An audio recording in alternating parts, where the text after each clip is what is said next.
Busy man this season. Derrick Henry in such a rush. He led the league with over 2,000 rushing yards, 17 touchdowns. You got to slow down just a little bit, buddy. Take it all in and spend some time with us. First team All-Pro, Derrick Henry joining us now.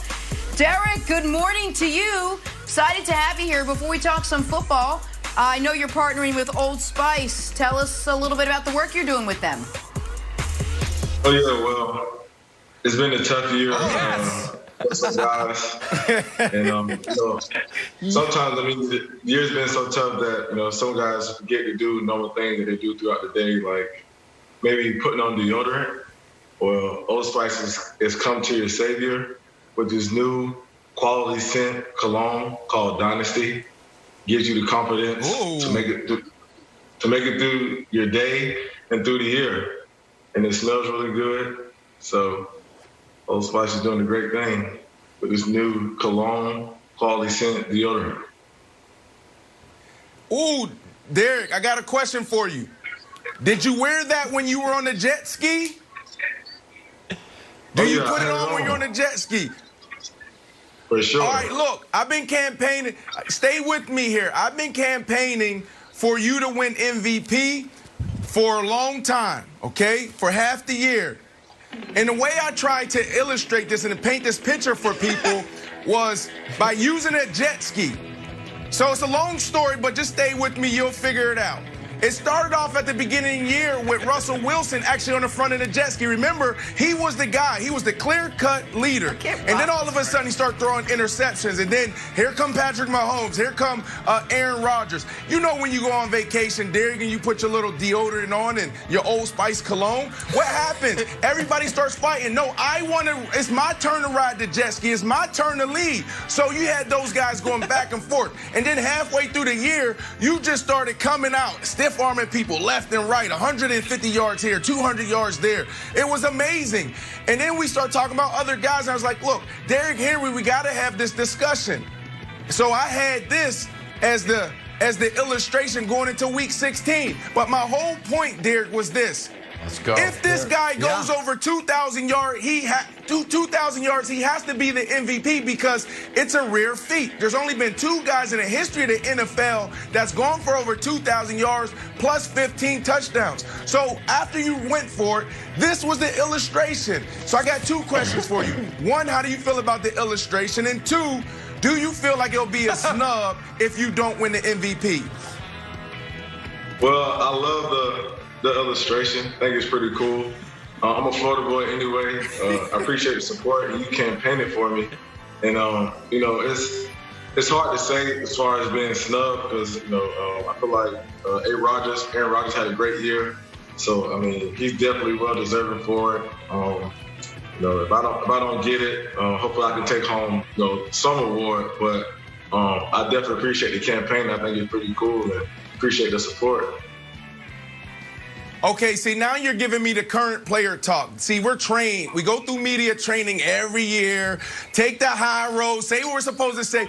Derrick, this is your opportunity to change history, make history. Do you believe that we should rethink the MVP award? Like, how are you a running back, go for 2,000 yards, and you don't get the MVP? So I really got to push back on you right now, and I want to get your honest opinion on this whole MVP award because it seems like it's a quarterback award.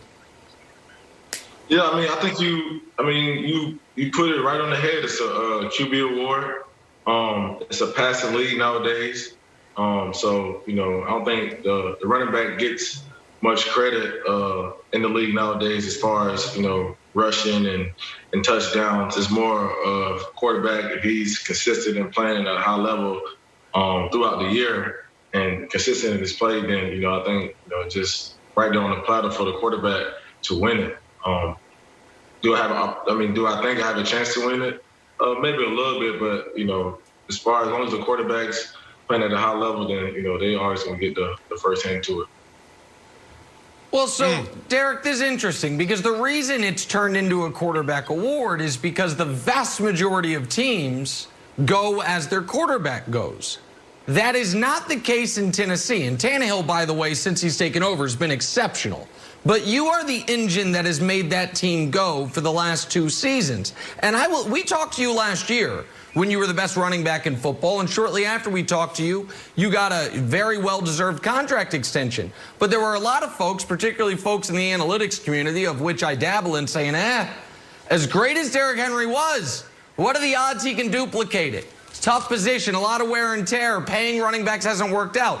You didn't duplicate it. You improved on it by 33%. You went from 1,500 to 2,000 yards, scored more touchdowns. You were even more dynamic, and you seem to be single-handedly almost keeping alive the big running back contract. So my question to you would be what do you think led to your otherworldly success this year? And have you heard from other running backs saying, man, we need you. We need you to show that paying a running back can be the right decision? I think just I want to, be better than I was the year before. Always focus on that. Always coming back and being better than I was the year before. That's always how I've always been. It's never good enough. Always staying hungry, never being complacent, no matter how much success I have. And and that's how it always is. And contract or not, I'm gonna go out there and try to do my best each and every day. And on any given Sunday. And when I got the contract and I was having success this year, a lot of guys reached out just saying, man, keep balling and keep holding it down for us. I know a couple guys up for contracts, but a lot of them reached out. They tried to devalue us running backs, but we just got to keep on balling, keep our head down, and keep doing our job, and let them keep talking. All right, Derrick, first of all, beautiful throne. Just a word of advice. Maybe that can come to the Titans sideline, so when the defense is on the field and everyone else sitting on the bench, you sit on the throne. I think it would be more comfortable and give you more rest. It's where you rightfully belong. Question I have for you is this. Basketball, we hear a lot about guys making business decisions, like Giannis is coming down the lane about to dunk. People get out of the way, like, oh, business decision, smart move not to get dunked on.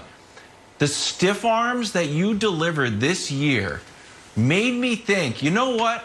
If I was a defensive player, I would have to be thinking about getting stiff-armed, not only dropped on the field, but dropped all over my social media feed. It would actually change the way that I would approach tackling you. Do you feel like the stiff arm is one part an effective tool and one part a tool of intimidation to defensive players? Well, I do know, now that I've used it, a lot, and, I guess you could say the highlights from it, that's probably the main thing that our defense focus on is, my stiff arms. I can tell whenever I play each team that when I approach a defensive player, they're already waiting for it. They already got their hands up trying to break it down. So it definitely has been effective, and people notice it in the league, and they prepare for it, get ready for it. All right, Derrick, I'm going to piggyback. Love the throne. It's going in my next contract. 2, I wonder if you use the stiff arm anywhere other than the football field. Like, is it applicable to real life? And 3, more importantly, back-to-back seasons now where you've played great and your team's come up just short of the big game. I'm just wondering if there's something you can put your finger on as to what pushes and what propels maybe you guys to just take it that extra little mile to get you guys back, getting ready to play this week. I think it's just, us just playing better when it all comes down to it, all collectively from, from the whole team, just being better. And I guess just using this season as we came up short, we won the division, which you haven't won in a while, and, lost in the wild card round, and, just using that as motivation, coming back hungry. Last year, making to the AFC Championship, and this year just getting knocked out in the first round. So all you can do is just use it as fuel, motivation, and just come back hungry. With the new assets we have to our team and the people that's returning. So just be hungry, ready to come to work, and hopefully and willingly make it to the Super Bowl next year. Well, it always starts with the leader. It always starts at the top. Talk to me a little bit about Coach Vrabel. 2 things here, and give me the inside scoop. the beef between y'all and the Baltimore Ravens, y'all going to the logo, dancing, doing all of that, was that something that was intentional? I felt like, you know, Coach Vrabel said, go do that because I'm throwing my guys in a fight and you guys are going to have to respond. So I want a little insight there, and then also talk to me about Coach Vrabel and what makes him special, if he is special, because a lot of people feel like he's a next-level coach. Yeah, as far as the logo thing, we actually been doing that since I got here in 2016, and that's just something that, you know, that we always done, and probably before I even got here, just breaking it down in the middle of the field. I mean,